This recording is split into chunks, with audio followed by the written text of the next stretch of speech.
Hi, I'm Kathy with Level Up RN. In this video, we will be discussing how to classify an organism based on their carbon and energy source. At the end of the video, I'm going to give you guys a quiz to test your understanding of some of the key information I'll be covering. So definitely stay tuned for that. And if you have our microbiology flashcards, go ahead and pull out your flashcard on carbon and energy source so you can follow along with me. In order to carry out metabolism, organisms need a source of energy and a source of carbon. Phototrophs are organisms that obtain energy from the sunlight. So the prefix photo means light. Chemotrophs are organisms that obtain energy from the breakdown of chemical compounds. The prefix chemo means chemical. In terms of carbon source, an autotroph obtains carbon from carbon dioxide. It does this by converting inorganic carbon dioxide molecules into organic glucose molecules. The prefix auto means self, so an autotroph can make its own food by itself. This is different than a heterotroph, which cannot make its own food and needs to obtain carbon from other organisms. So the prefix hetero means different or other, so a heterotroph relies on others for its carbon. Our cool chicken hint to help you remember the difference between an autotroph and heterotroph is that an autotroph can make its own food, whereas a heterotroph needs to mooch off of others. So if we put together an organism's energy source and carbon source, we get photoautotrophs, photoheterotrophs, chemoautotrophs, and chemoheterotrophs. Examples of photoautotrophs include plants and algae, which are organisms that carry out photosynthesis. During photosynthesis, the energy from the sunlight is used to convert carbon dioxide and water into sugar molecules.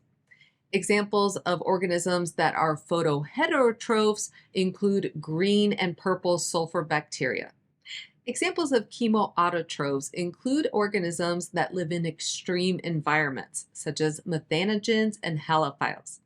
And then an example of a chemoheterotroph is a human. We obtain our carbon by eating organic compounds, such as plants or animals.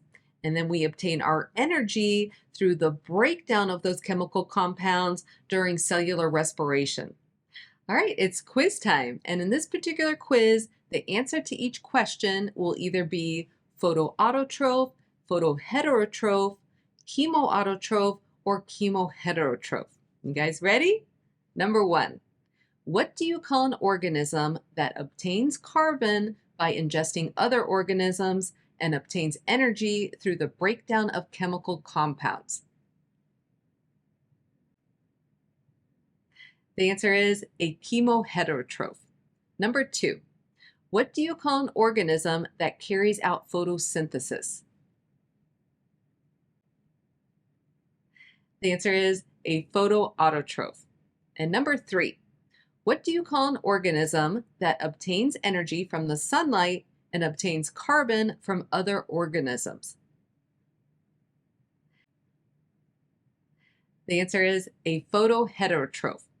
All right, that's it for this video. I hope it was helpful, and I hope you enjoy the blooper reel, which is coming up next. So if we put an organism's energy and carbon source together, we get photoautotrophs, photoheterotrophs, photoheterotrophs, autochemophototrophs, oh my god, photoheterotroph, chemoautotroph, or chemoheterotroph, whatever that is. Oh my god.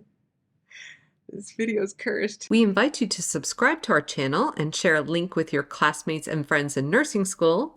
And if you found value in this video, be sure to hit that like button and let us know what you found to be particularly helpful.